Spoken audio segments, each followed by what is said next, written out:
Hello, everyone. My name is Jeff Rolka, and I want to welcome you to this week's live event. I think this is number 35. And this is your live event. The chat is open and it's there for your use. So please feel free to ask your questions. Be not shy about that. Like I said, this is your event. And feel free to talk amongst yourselves. If you don't have any questions, that's fine too. You can always just say hello. I don't really have anything left over from this week. There was, plenty of interesting questions and things like that that were out in the channel proper, but I basically handled most of that and don't have anything left over from last week that I recall either. So really, we're just here waiting along to get going. Hola, Mar Velazquez. I hope that's right. Do forgive me if that's not quite right. JC's Radiant Ray, good afternoon. I am getting better. Thank you. Thank you very, very much. It's funny with this cold I've had. It's not been awful. Like, I haven't felt really, really knocked down by it, but I've been so snotty, like so horribly mucusy, and it has just trashed my upper register. Hello, Heidi. King Muse, El Rey de la Inspiración. One of the most amazing user IDs I have seen. Hello from the Dominican Republic. You're very welcome. You're very, very welcome. Thank you for watching. Thank you for joining us tonight. The chat is open, and I'm ready for questions. As I was just saying, I don't really have anything left over. Heidi, you're very, very welcome. Hello, Salman Khan, and hello, Kiponi. Good evening to you. Not quite the flu. It wasn't really that bad. It was more of so much. I suppose the thing about it was that there was so much mucus, and it went like straight into my chest. And when that happens, as far as I'm aware, there's very little that you can do about that, except try to work it out. And that resulted in a lot of coughing, a lot of times late in the evenings and throughout the night, and it just wrecked my voice. Now I'm feeling much, much better. Thank you, Capone. Much, much better. Gloria Espinoza, hello, and thank you for your videos. They are amazing. They are helping me a lot. Wonderful. That's exactly what they are there for, and I am glad that they're helping you. Blue Third Up, hello to you. Jacob Vasquez, hello, Jeff. Do you know anything about laryngitis? All too much of it. Can you be more specific? If you've got laryngitis, is it because of something, or how has it formed for you? Like, there are those that say they have laryngitis because they've had a cold and they've coughed so much that they've lost their voice. But if you have laryngitis proper, that's something entirely different. Ross, Michael, hi-oh, and hello to you. And Selman Khan is asking, which vegetable juice should I use? That is an interesting question that I have never had.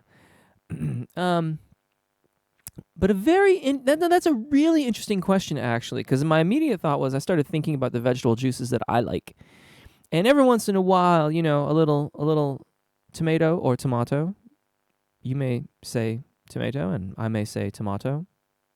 Tomato or tomato juice, I kind of go on and off of that. I can be very fond of it, especially with like a little Tabasco, like that smoky, hot Tabasco. I really like that. But the thing is that it's so very acidic, and anything like that has such a high level of acidity in it does not work very well with my voice at all. And so I tend to avoid most all of that stuff. Carlos Estrada, hello, and hello to you. And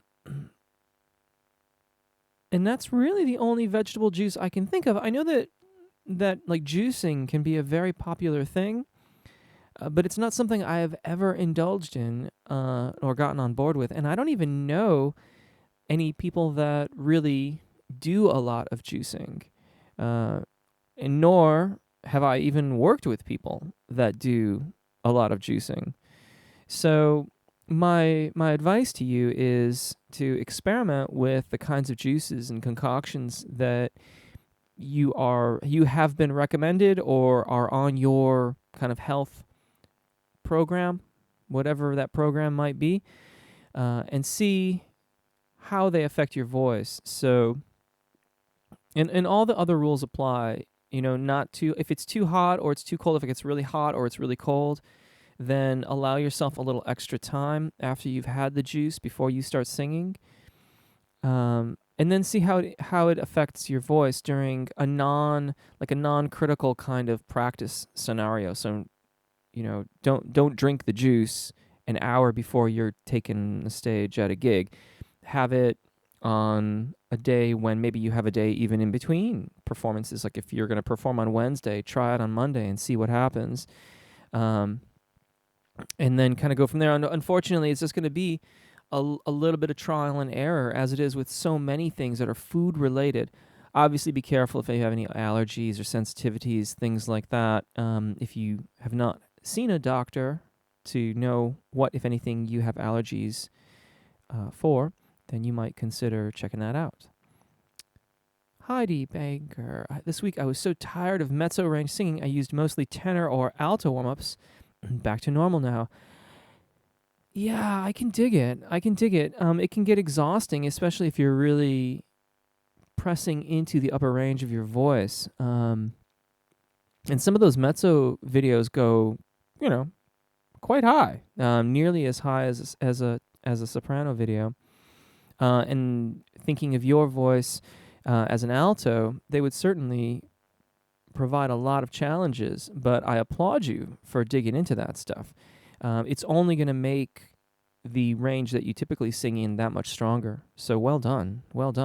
Gloria, please send greetings to the Espinoza family. Thank you, Jeff. We are your fans. Well, I think I just did, but just in case, greetings to the Espinoza family. I don't know if you said where you're located or not, but greetings, salutations. Thank you for watching. Thank you for joining me tonight. Florence Logan Worsham. Sometimes my voice is on point, but sometimes I'm like, what the world? Is that normal? Very interesting question that. Oh, FYI, I can't believe I meant to say this like first things first, and I just totally spaced it. If what happened, I don't want to say it out loud because I don't want to invoke it, but if what happens last week, for those of you that remember, happens this week, I'm going to just immediately start blocking people. So just hang tight and we will be back. It only took a few minutes once I, figured out what was going on and cleared it up. But just hang in there and we'll be back at it before you realize it. Florence Logan Worsham, my question to you is, and this is the question I think that is important for all of us to ask. Is it really not on point, or does it just feel like it's not on point?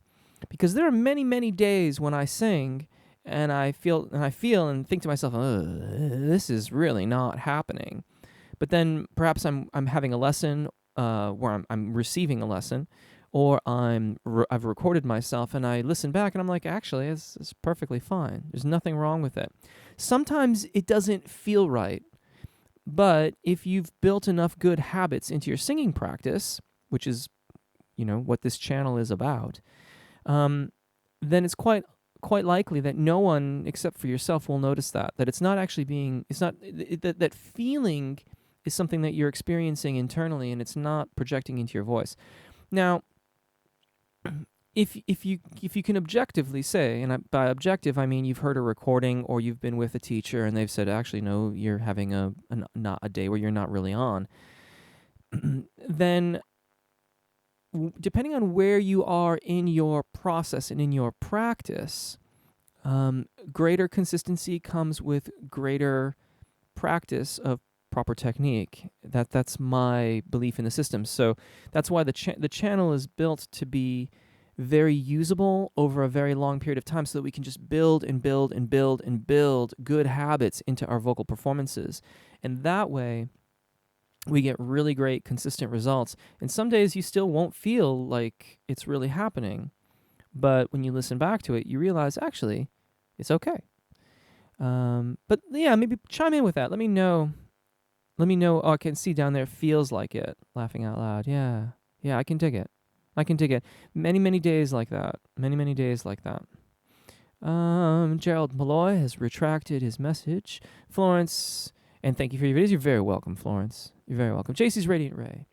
Should one take a different approach to singing very quick passages in rapid succession than one should take to singing very slowly? Any tips on even making such a transition in a single tune? That's a really cool question. That's a really cool question. In the grand scheme of things, if we are retaining our engagement and we are retaining our expansion, then whether you're singing a very, very fast, agile pattern or singing a long, sustained note, the practical manifestations of it in your body, in your airflow mechanism, are going to be not terribly dissimilar. In fact, you'll notice that a lot of the endurance exercises that are on the channel have trill notes in them. Stuff like that. And the reason why I do that is because with the trill pattern, it helps us to not get locked down on the vocal folds. And that's something we really want to learn not to do. We have to stay fluid. The greater release that we cultivate with the vocal fold, the more agile we are. And the trill is really a long note that is, it's a long note that's kind of, the trill is masquerading as a long, how am I trying to say this? That trill is helping us to keep loose, but the airflow is the same as if you are singing a really, really long sustained note. And that's one of the ways that I approach training singers to sing long sustained pitches without getting clenched, because all too frequently it's easy to get clenched. So if, in theory, we got good expansion and we've got really, really good engagement, when wherever you are in your phrase and you need to do the little trilly ornamentation notes, if you've maintained your engagement properly, then you should have the flexibility and agility to execute that and drop right back into your more sustained phrase or slower tempo or whatever it may be. Yeah, that one can sometimes take a little bit of thinking to get around. Jakob Vasquez, I was just curious if you knew anything about laryngitis. Another question, every time I wake up, my voice is very deep. How can I get rid of that? Okay, well, yeah, I mean, if it's a recurring thing, it depends on how you've gotten to laryngitis. If it's a recurring thing, there can be some cause, and you really need to see an ENT or a doctor about it, because it could be acid reflux, it could be postnasal drip, it can be a lot of different things that result in that, and getting to the bottom of it can help to alleviate it. If you lose your voice at all, there is going to be some vocal rest in your future in order to rehabilitate it before you're going to be able to sing at your full potential again. If you lose the ability to vocalize over the secondo passaggio, even if you haven't lost your voice entirely, vocal rest is advisable. Another question, every time I wake up, my voice is very deep. How can I get rid of that? Start using your voice in singing. Typically speaking, in the mornings when we first wake up, the muscular tissue around the larynx it's been at rest for however long you've been asleep for, and so it's not very engorged with blood. And once you wake up and get your voice moving, maybe do some really gentle warm-ups. Wink, wink. You know what I mean? There is a gentle warm-up on the channel. Do that, and that should get your voice going and get some blood flowing into those tissues, and the depth should go away rather quickly. Most of us will wake up being able to sing a major second lower than we might normally at any other point in the day. Blue third up. Question. When singing good-sounding tension-free high notes, I feel like my neck is elongating and the space in my mouth cavity is getting bigger in upwards direction. Is this the true sensation? Fascinating. Love it. Gosh, you guys are knocking it out of the park tonight. My hat, I'm not wearing a hat.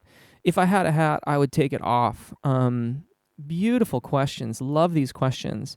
My scrolling leaves a lot to be desired. There we are. It is arguable that there is anything to feel back there, because there aren't any nerve endings in some of the places, like around the larynx. I don't believe that there are any actual nerve endings down there. Now, I feel things, and I don't know if that's because the vibrations and sensations are being registered by more external nerve endings that are reacting sympathetically to the tissues.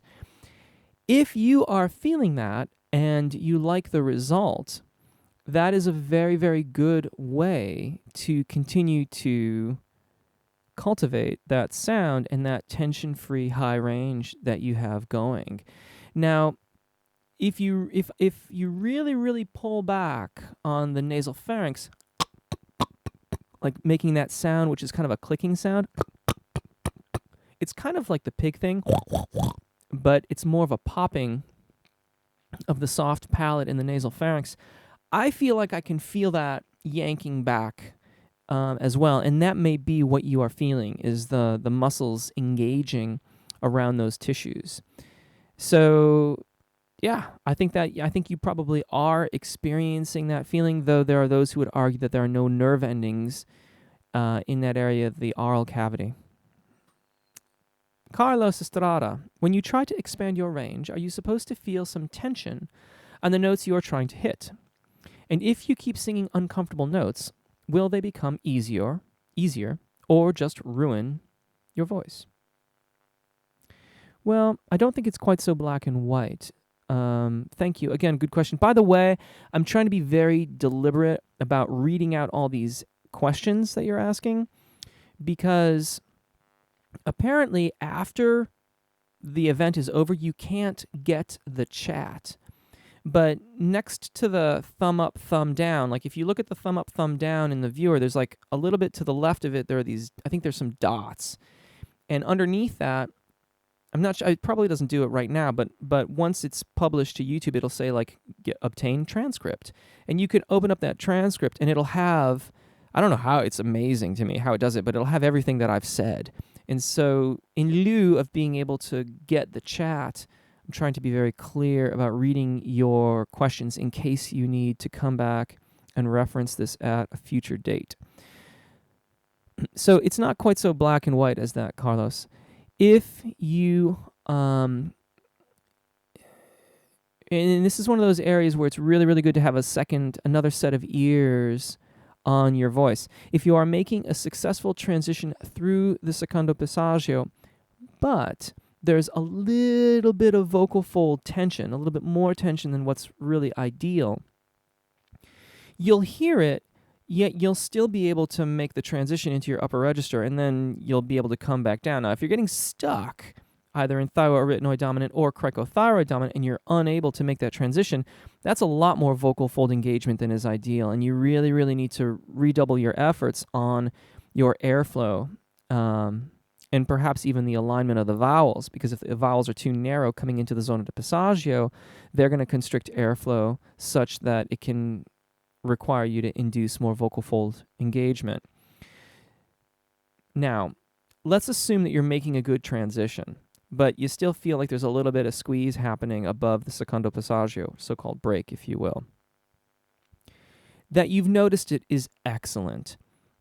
Readdress your airflow issues, or cycle back through some of the exercises that you were doing prior to what you're doing right now, redoubling your efforts again on airflow and alignment of vowels as you make your transition through the secondo passaggio, and then come back to whatever you're working on currently. Even if you don't do that, it's arguable that you'll ruin your voice.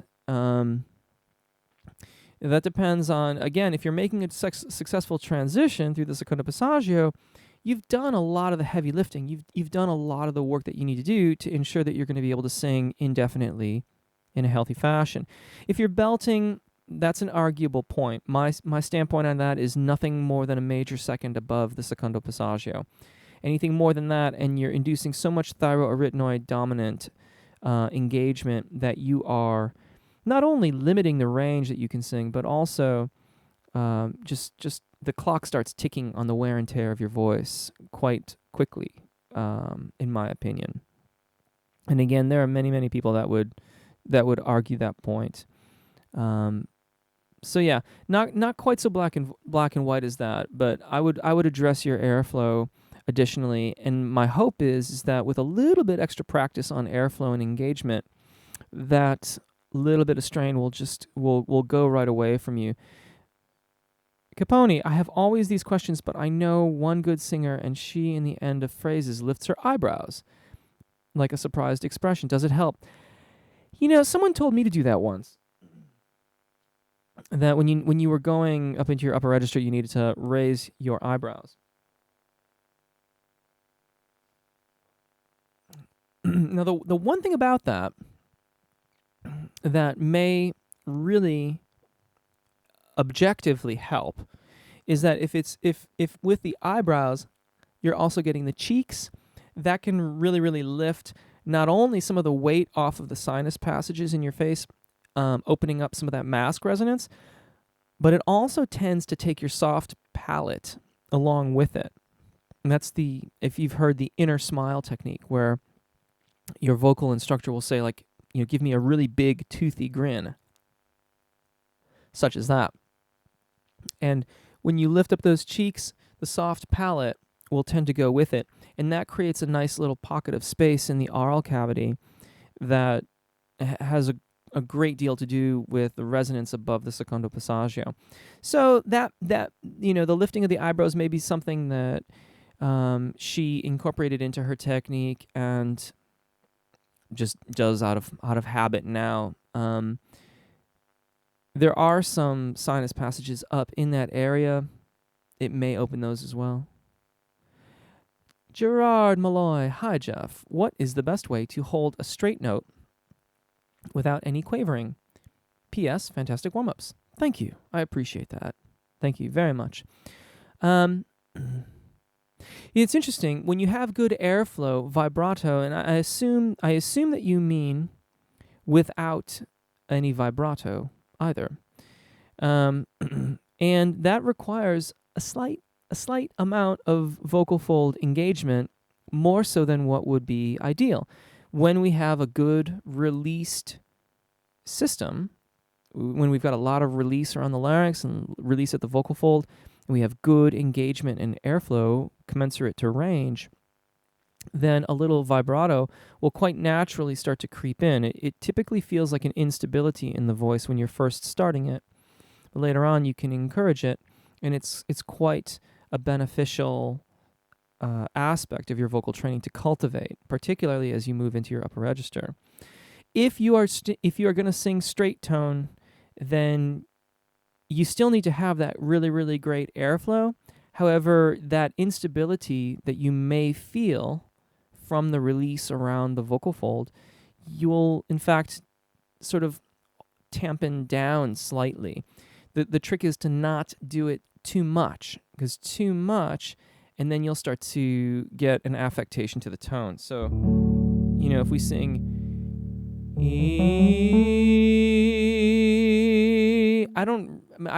when I get to that pitch, I start to feel the vibrato coming in, and I just typically let it go. So if I stop it,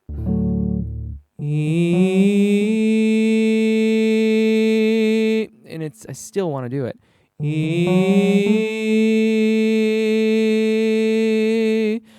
I'm like, it's like riding a wave where I'm just trying to engage only enough to keep it from vibrating, but not enough to change the tone. And I think that's the real trick to that. Saul Letterman, hello, says, hi, Jeff. Hello. I'm enjoying your website and your approach to singing. Do you have warm-up exercises that move slowly? The few I've seen go faster than I'm comfortable with. You know what? I did a video. It's on YouTube. It's called Fast and Slow, and I believe it's in 4 different vocal fascias, 4 ranges. I would start there. That's a really good place to start, and that's a fairly comprehensive video. It goes through tons and tons of different vowel combinations and things like that. Maybe if someone wouldn't mind, maybe they could throw a link up. That was a funny turn of phrase. Throw a link up. Throw that up in the chat if you wouldn't mind, and then you can check that out. I think the gentle warm up is pretty like even keel too, but I don't think it covers quite as much range as the fast and slow warm up. And I think Florence Logan is actually responding to earlier comments I made. Trinity Preacher, hello. Hey, where'd you go? Praise God. I needed to glorify the God due the heavens and Martha, to esteem you in acknowledging the talents God has given you. Our worship team, located in the U.S., we are training with the videos. That's awesome. Thank you so much. Thank you for watching. Thank you for sharing that with your team. I really, really appreciate it, and I really, really appreciate your kind words and blessings. Thank you. Heidi Banker, the high-range mezzo parts of your videos I only do with the lip trill. That's awesome. Excellent, excellent, excellent work. Excellent work. JC's Radiant Ray. I have been experimenting with my top notes lately. Instantly, it seems my voice is much louder and intense. Why? Should I be working at making my lower and middle registers the same? It does depend a little bit on how much louder and what is going on. It is my opinion that we don't use volume to achieve higher notes.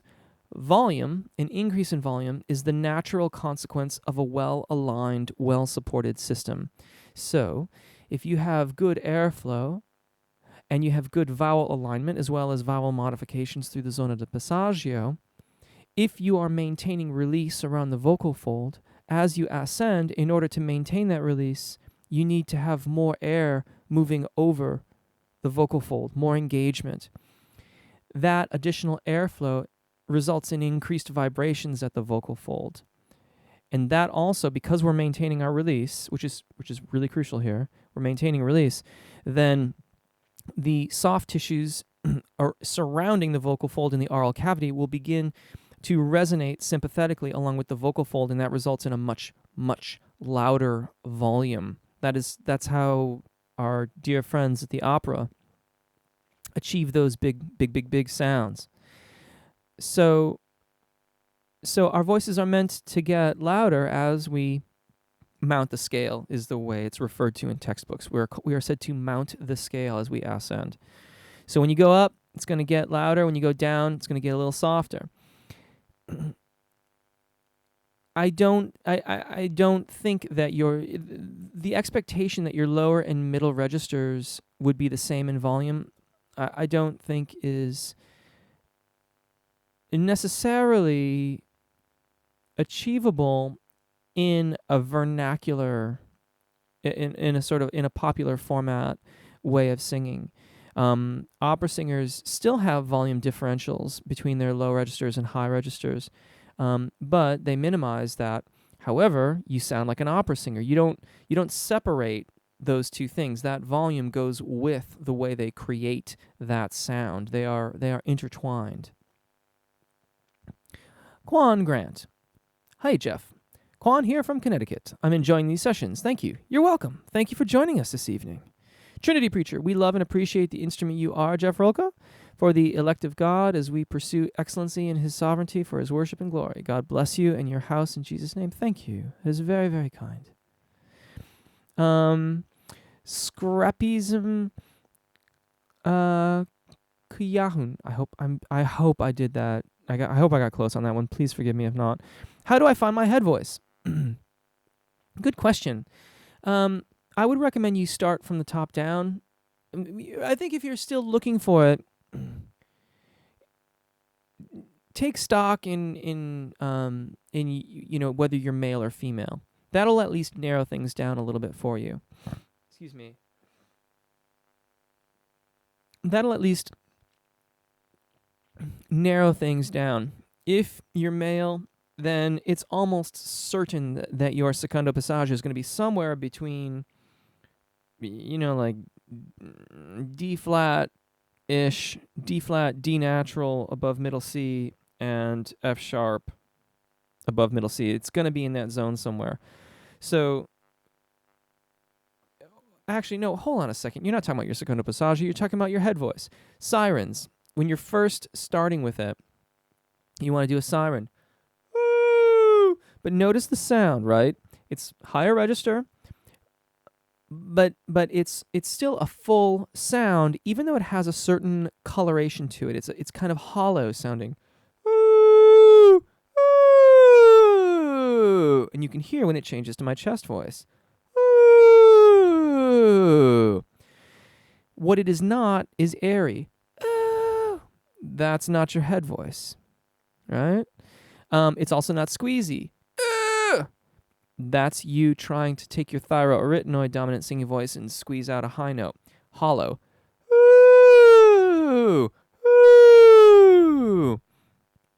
That's how we start to find our head voices. And then from there, it's simply the process of refining the technique so that we can make smooth transitions through the secondo passaggio and really integrate that range of our voices into our singing.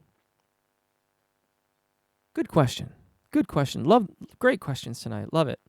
Jason Jewett, hello. I'm late as it is cold and snowy here in New Mexico, USA. I had to run outside and get some firewood. Oh man, a fire sounds so nice though. Nice little toasty fire. I guess it's about 10:30, 11:30 in the morning on a Saturday. Oh, that sounds awesome. Florence Logan Warsham. Yes, I understand your vocal coaching helped me do a fantastic. My favorite things rendition using John Coltrane's arrangement. Love it. So thank you ever so much. It's on YouTube. I'm getting booked for shows. Wonderful. Congratulations. That's excellent. Excellent. Keep it up, man. Keep it up. Carlos Estrada is talking to Jason Jewett. Oh, you're in Oregon. Love it. And Jason Jewett's talking back to Carlos Estrada. Maddie. Hello, Maddie. Hey, Jeff. Excited to be joining you this week. I was wondering your advice with working with younger singers. Depends a bit on how young. And I don't think I have I don't have necessarily a blanket statement for how I deal with it. It's really going to depend on the vocalist in question. I'm thinking like I have a client right now who's a younger gentleman who is an absolute delight to work with. Based upon his progress, I have to assume that he's practicing what we're working on because he's doing so well. I've certainly experienced the other side of that equation, where you've got people that are basically being brought in, and you're basically babysitting, and that you just try to keep it light, you try to keep it fun, you try to figure out. I always feel like we have to figure out a way in. We have to find out what they like and how are we gonna couch the technique that they want to learn in ways that it will be enjoyable and will inspire them to learn more about it. And then if you've got really, really young singers like 5-year-olds or 6-year-olds, I think the more repertoire you can get them doing, the better. And it's going to be a lot of sing-along stuff.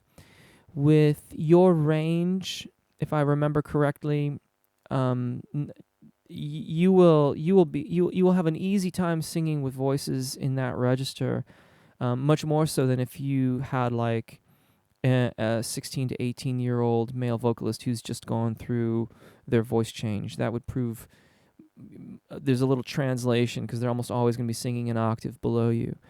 But but yeah, you've got. I feel like we have to really, really listen carefully to what's being said, and also the undertone of how they are integrating with the lesson. What's their body language like? What's their engagement like?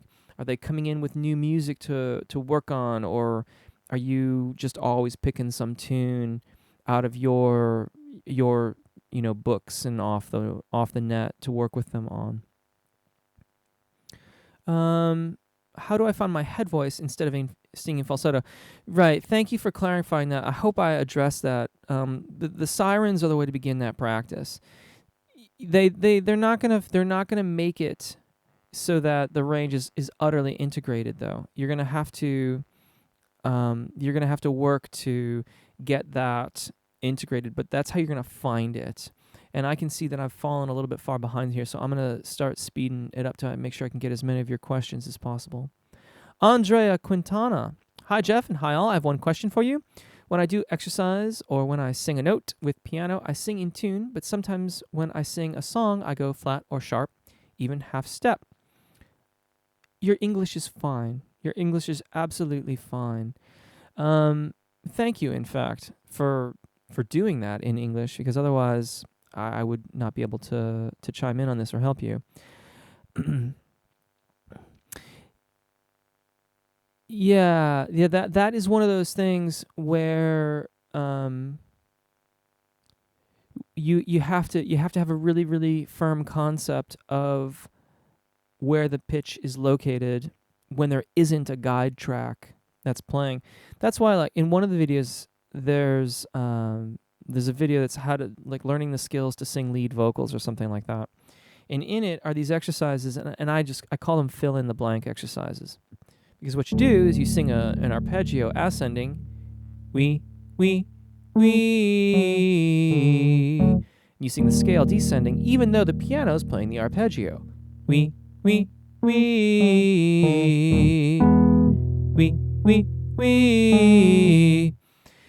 That can help you start to develop some ear training. The solfege videos could also be very, very helpful in working on your ear training to get a firmer concept of the tonality of things. If you don't think that's the issue, you're saying flat and sharp. If you were only going flat, I'd call vocal fold engagement, but sharp would indicate that maybe the guide track makes it easier for you to sing in tune, but you're not entirely dialed in with where the pitches are. So check out some of those fill in the blank exercises, and I'm trying to think if there's any other videos that have that on there. Off the top of my head, I don't recall, I'm afraid. But that one at least would get you started. Maddie Hendricks, I'm getting ready to teach my very first voice lesson with a girl who is about 11 or 12 years old. I don't know much about her voice yet, but is there anything you think I should start with? You may just have to start by singing along with her for a little bit. It depends a lot on her, and if she's freaked out or if she's like really excited to be there. I mean, I've seen both, and just take it really, really slow, really, really slow. You might consider having them sing along with one of their favorite recordings and then taking a look at it. Or if they're bringing in something specific to work on with you, you might not do anything but that one thing, lest they get a little bit upset about it. 11 or 12, you might even consider, I'm not sure if her parents are planning on staying in the room with you, but you might ask them to stay, at least for 1 or 2 lessons, just to try to make her comfortable. Like, you just really, really want her to be comfortable, and then you can start working with her on her voice. I probably wouldn't get into scales or anything like that just yet. Ask her parents to bring like some books or whatever she's been singing, any of the stuff that she loves, because we really, really want them to enjoy it and have fun and come back. And then, as time goes on, then you can start working into the technical exercises and things like that. That would be, and everyone's different. She might be like raring to go on scales. And if that's the case, then yeah, go for it. But, worst case scenario, only what she knows, only in keys that she knows it. And and exactly the form that it's been sung in the past. And I would really, really tone down my observations and criticisms and just focus more on trying things and doing a couple different things, keeping things moving and keeping it light. Like low hanging fruit. Find look for things that are really simple to fix, like a breath in the wrong place or a phrase that you could quickly fix by asking her not to breathe or something like that, or just showing her how to do the lip trill over the phrase if she can manage it. Just really basic stuff, like really, really chill. Ana Moneta, hello from Brazil. Thank you so much for your videos. They help me not to lose my voice while teaching. Awesome. You work with children. You're amazing. Thank you. That is very kind. I really, really appreciate it. Jason Jewett, so I have noticed an improvement already in my control and tone since starting to use the Apagio technique, but I've spent years sticking out my gut to engage the diaphragm. So my question is, any tips besides practice and time to get out of the habit of wanting to stick out my gut to engage my diaphragm? Yeah, anything that's going to generate awareness around that practice, I think will help. So in my studio, I've employed latex bands what you tie around the rib cage. They're actually non-latex, but whatever, strap it around so that you can feel and feel the physicality of expanding the rib cage. There's a video on there called The Lean, which is another way that you can practice. You lean up against a wall, and that can help make you aware. It's about generating awareness of the musculature that you're utilizing to support the voice and how it differs from that stick your gut out, suck it back in, stick your gut out, suck it back in. And then another one I'm quite fond of is leaning against the wall with your hands up, but also actually, and you have to be careful with this one, of placing your abdominal muscles. And what you do is you find your sternum, and then you go 2 inches below that, and you make a fist, and you can lean against that fist. And you have to keep that musculature engaged lest the fist go, into your guts. And that can help you to become more aware about how those muscles are working to help you stay engaged and adequately support your voice. Let me see here. Jason, Body Electric. How do you practice sight singing?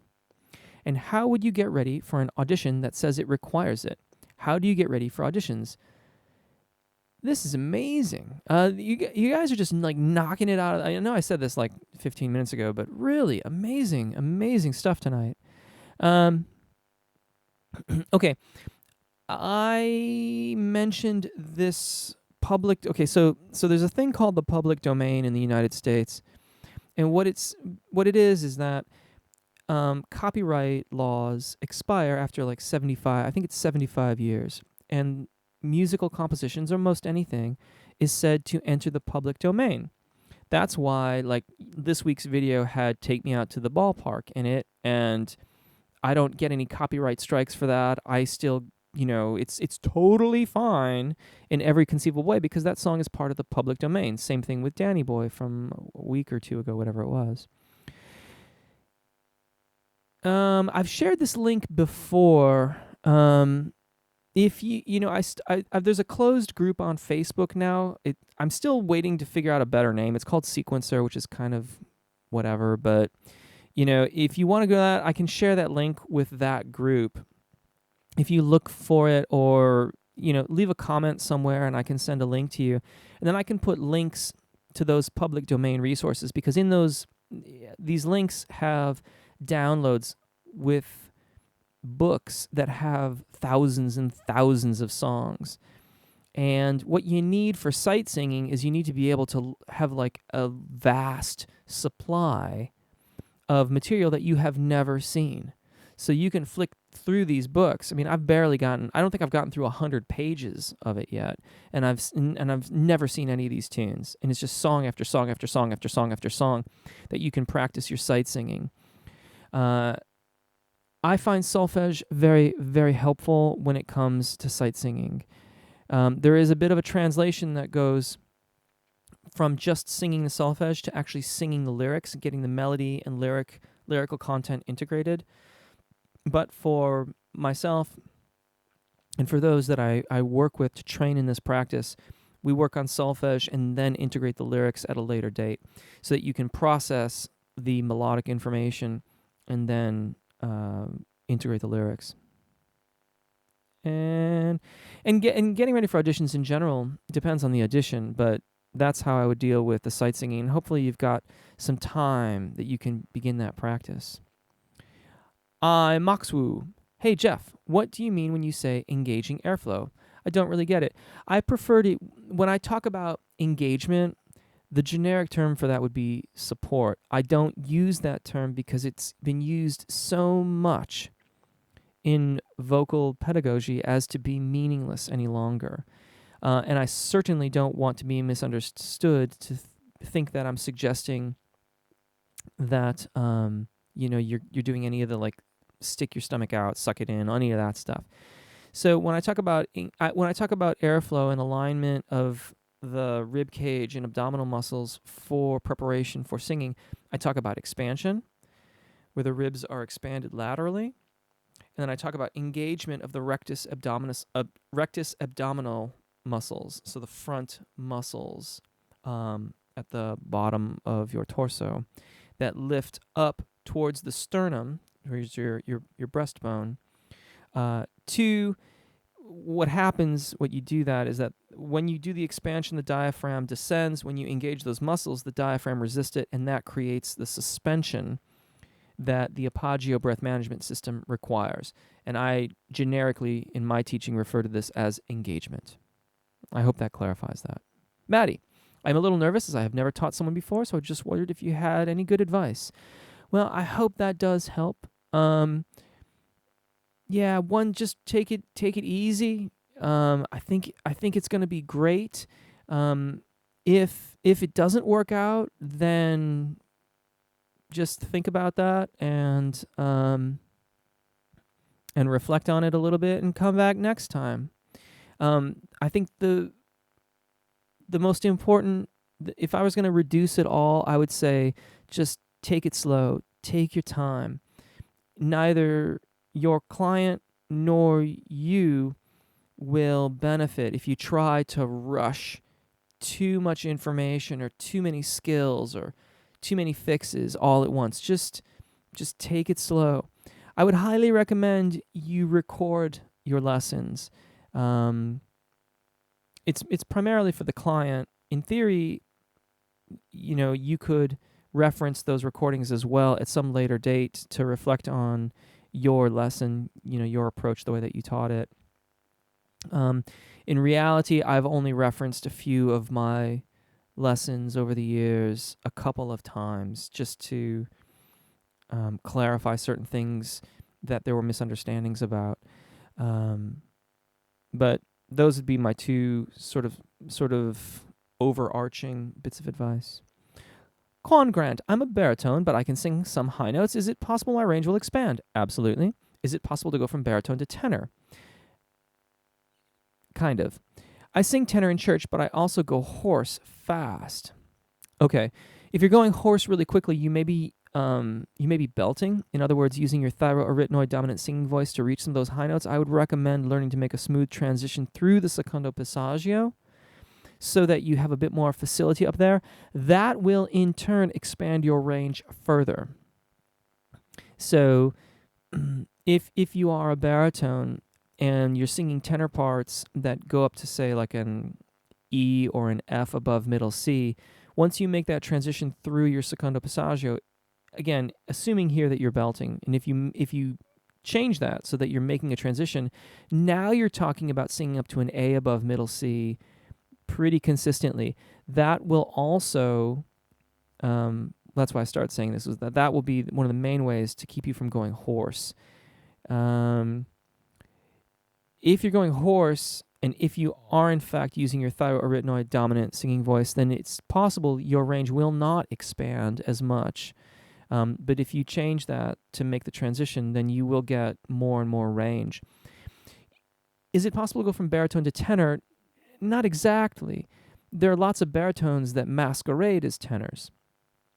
And what I mean by that is that you can imitate the melodic profile meaning in resonance and the way that tenors approach the different ranges of their voices, such that you could, sing like a tenor. It's in a way it's a much more versatile position to be in than being an actual tenor range vocalist. Because while the baritone will sing most of the range of the tenor and can in fact mimic our resonance profiles, we'll never have the low pipes like you guys have, which is always amazing to me, because my voice is probably lighter than some on the bottom edge of my range. So yeah, this is OBC. My range encompasses between tenor and baritone. What video should I use? The diaphragmatic warm-up does both. Yeah, that's one that you could do, and I'm very fond of that video. I think the daily warm-up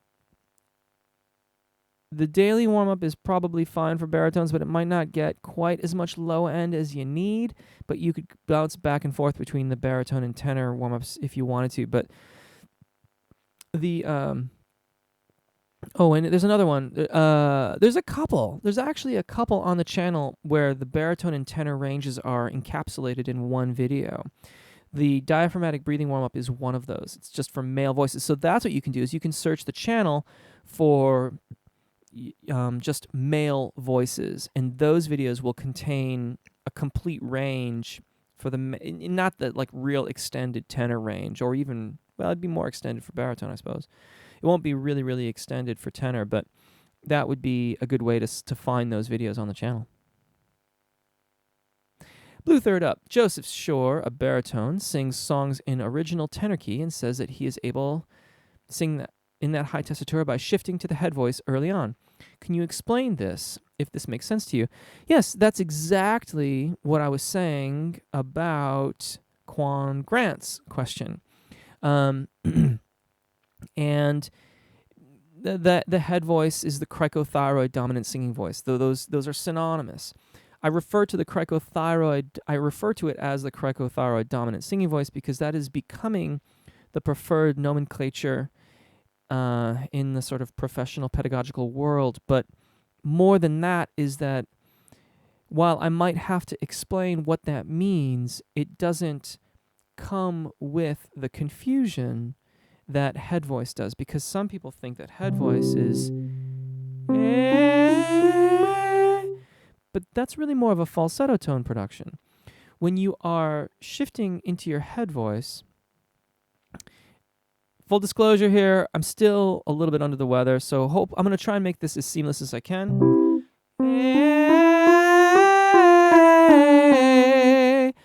I'm changing registers there. My secondo passaggio is in the middle of that scale, and I'm going from my chest voice to my head voice.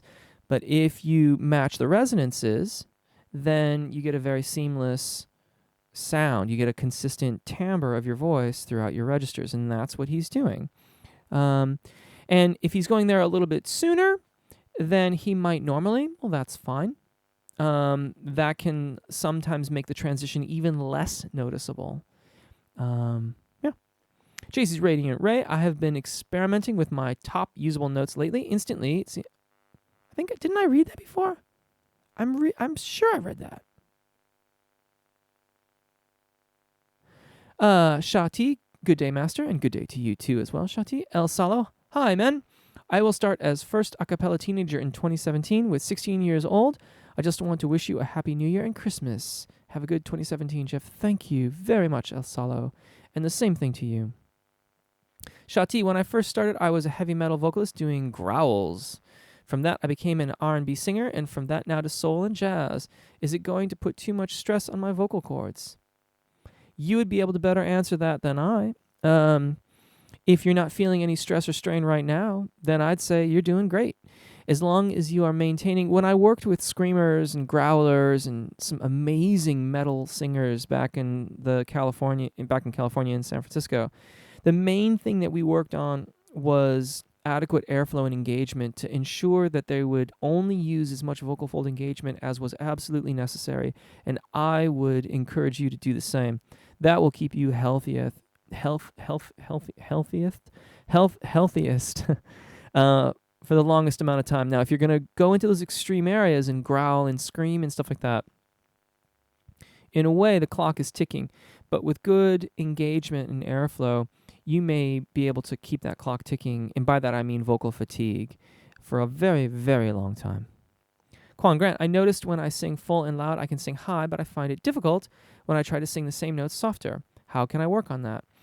It's going to be engagement. And there is okay, so if you are above the secondo passaggio, there's only so soft that you're going to be able to sing before you're going to have to change the blending of the way that the cricothyroid dominant singing, the cricothyroid muscles are engaged with the vocal fold. So if you are using a full complement of airflow and you're above the secondo passaggio, and your focus is on maintaining resonance and a consistent timbre, then your volume is going to increase. If you want to decrease that volume, you may have to be more cricothyroid dominant than you were initially. That will have a slight hollowing effect on the voice.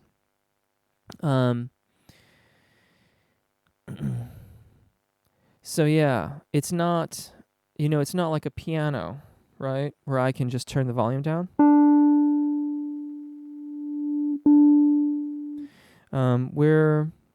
Of course, this is a digital keyboard. It's not even a piano. It's an acoustic instrument. Your voice is an acoustic instrument, and the amount of airflow that you put through it is going to have an impact on how it responds to you. Stephen Artis, thanks a lot. I've been really enjoying. Excellent. Thank you for chiming in. JC's Radiant Ray, I understand. Thank you. Excellent. I was not seeking to be louder. It just seems to happen, but only with higher notes. That's fine. Totally normal. Dramatic mezzos and contraltos have that same intensity with lower notes. I can also sing. Good. Maureen, hello. Hey, welcome. Stephen Artis, really enjoying your channel and lessons. Thank you very much. I really appreciate that. JC's Radiant Ray, should I be working to achieve the same intensity I have in my upper register, or is a function of my soprano Foch?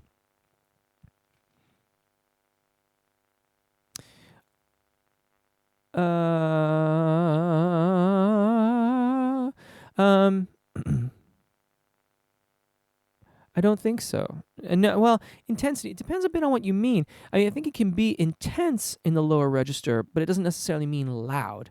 Intensity, I would look at that as an aspect of resonance and focus of the vowels. If the vowels are very focused and you have lovely resonance and good connection and alignment of the vowels, then it can be very, very intense, but it's not going to be as loud as the upper range of your voice, all things being equal.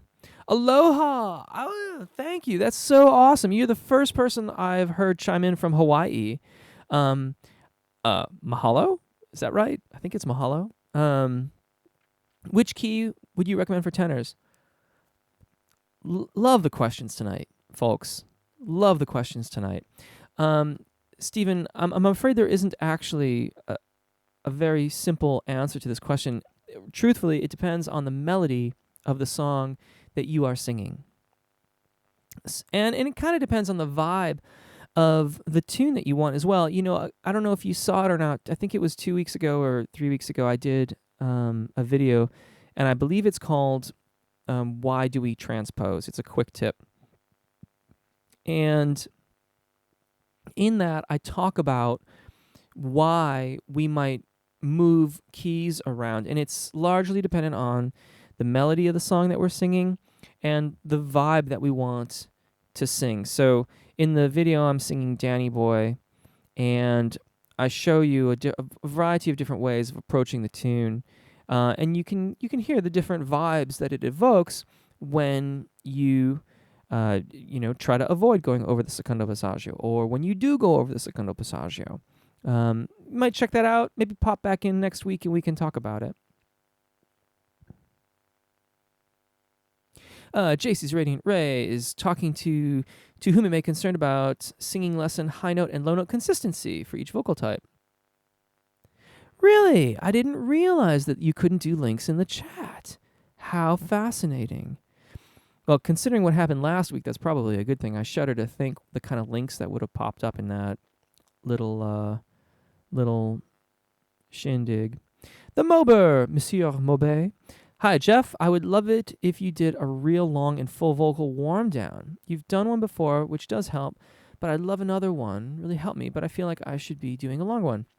Yeah, I can do that. That would actually be really good for me right now, too, because that's the way my voice is responding. And this cold is taking such a long time. I just keep on hacking stuff out of my lungs. That would be doable. I'm really wanting to do a very, very comprehensive, longer, full range, like really ridiculously comprehensive full range warm up, which I was thinking about the other day, and I will ultimately do it. Just thinking about what I have done for clients from time to time when they've wanted like an entire half an hour of, just really keeping it going.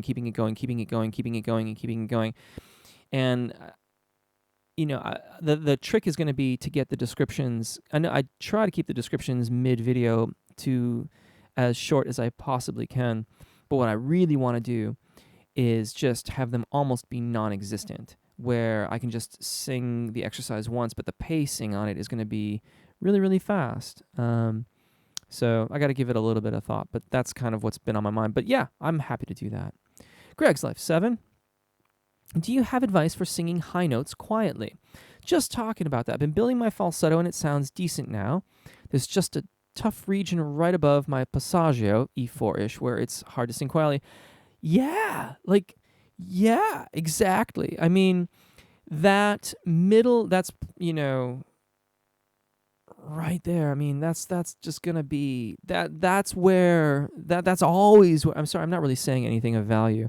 That's where it's hardest for all of us, is right in that area, right on the secondo passaggio. I would practice those falsetto lines down. And here's the deal. I'm not suggesting you make this a permanent habit, but in the interests of facilitating that transition so that you can have that lighter approach to your voice, do it a bit like a countertenor and sing through the secondo passaggio, staying in your cricothyroid dominant singing voice. You don't want to do this for very, very long, but just a little bit of that so that you can feel what it's like to bring that approach to your voice a little bit lower than what you might normally have done. And then you can go back to your more normal phonation patterns. Body Electric, thanks, Jeff, for answering my question on sight singing. Please give me the link for sight singing. By the way, the audition that I need to get ready for is for college. Awesome. How would you approach it? College. What's it now? It's December. So if you're looking to go to college in the fall of 2017, then your auditions will be coming up. Man, it's been a long time since I had to audition for college. Well, hopefully you've at least got a few months. Yeah, you're going to have to send... you're going to have to either send... you can do is if you go to voicelessonssf.com, you can send an email to me through that website, and then I can send the links back to you. So just do that. Or find the Facebook group, and I'll share the link there as well. But presumably you've got prepared repertoire pieces that you have to prepare as well as the sight singing. I would hit that solfege every single day. I would train my solfege using the inner lines of Bach chorales and be meticulous in my practice of it. So if you don't know what I mean by that, is Bach chorales are written in 4 parts: soprano, alto, tenor, baritone. You don't have to do it in the keys they're written in, but you have to be able to accurately transpose so that you know that you're singing the right pitches. Give yourself the tonic chord as a starting point. Figure out your first pitch, but do the alto and the tenor lines. The reason why is because they're going to be the most chromatic, weird, like those are the areas that Bach makes up for all of the things that happen in the soprano line and the bass line. So the soprano is almost always an old folk melody that he reused in the chorale, and the bass parts will skip around a lot, often doing tonics or inversions. But they too will often not have nearly so many accidentals as you'll encounter in the alto and tenor lines. So doing those alto and tenor lines will really sharpen up your ear, and that will go well with your sight singing. And then obviously practicing your prepared pieces, making sure that they are stunning. If you need an accompanist, secure it sooner than later would be another recommendation. If you don't need an accompanist, then don't worry about it. Greg's Life. I can sing over my passaggio in full voice, but only if I'm singing loudish. That's standard. Aaron Rose, whistle notes. What should I be feeling when I'm in whistle register? Sound coming from nasal cavity or back of throat? I have to say, not that fluent on whistle tones. I'm afraid that I can't help you with that. You'll have to...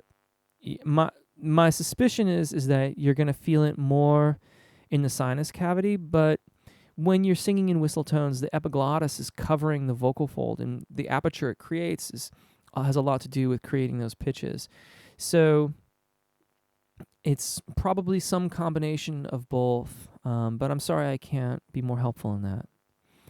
Lola Lewis, evening all. I'm late, but taking notes. Really enjoying. Wonderful. Welcome. I am just about to wrap it up. I'm going to take the Mober's last question. And then I'm going to bid you all a fond farewell. Stephen Artis, yes, mahalo is correct, and thanks a lot. We'll be sure to check it out, that vid. Excellent. Andrea Quintana, thanks, Jeff. I have another question. How to know my vocal category? I'm not completely sure if I'm a baritone or tenor. Well, the first step to that is finding the secondo passaggio, and then from there, looking at the bigger overall characteristics of your voice. Determining Fosh is something that can take a long time, often is done incorrectly, or people are miscategorized. So be patient with that one. But the first step is really, really zeroing in on where the secondo passaggio in your voice is. And then starting to look at the characteristics of your voice. What's your low register like? What's your mid-range like? What's your endurance in the upper register? What is your range? Where's the secondo passaggio? What does it feel like when you make that transition? What's the quality of your voice in your upper register? What's the quality of your voice in your upper mid-range? So on and so forth. Those are all things that go into determining Fosh. The Mober, Monsieur Maubet. I have a super amount of tongue tension. Again, I know you've done a few exercises before in a video to release tongue tension, but even then it stays tight. Love to get some ideas and info from you.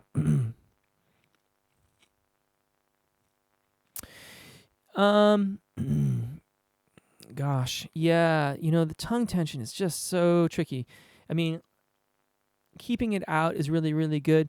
If you can move it around, like, maybe, I know this is like really, really weird, but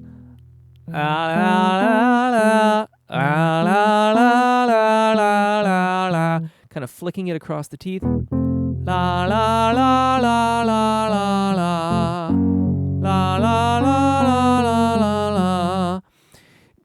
Keeping it in motion a little bit will break up some of that tension, and then maybe you can move on to sticking it out and holding it out, keeping it on the lower lip, all that sort of stuff. Great session, everyone. Thank you so very much. I love the questions. Thank you for your kind words that you shared with me. Take really good care of your voices. Enjoy singing. I was planning on doing next week. I know it's Christmas Eve, but I can think of no better way to enjoy myself. And so for those of you that wish to show up, I'll be here. And for those of you that are on with your families and onto your holidays, I wish you the happiest of holidays and the best of seasons. And I look forward to singing and singing and singing and singing more in 2017. Thanks, everybody. Bye.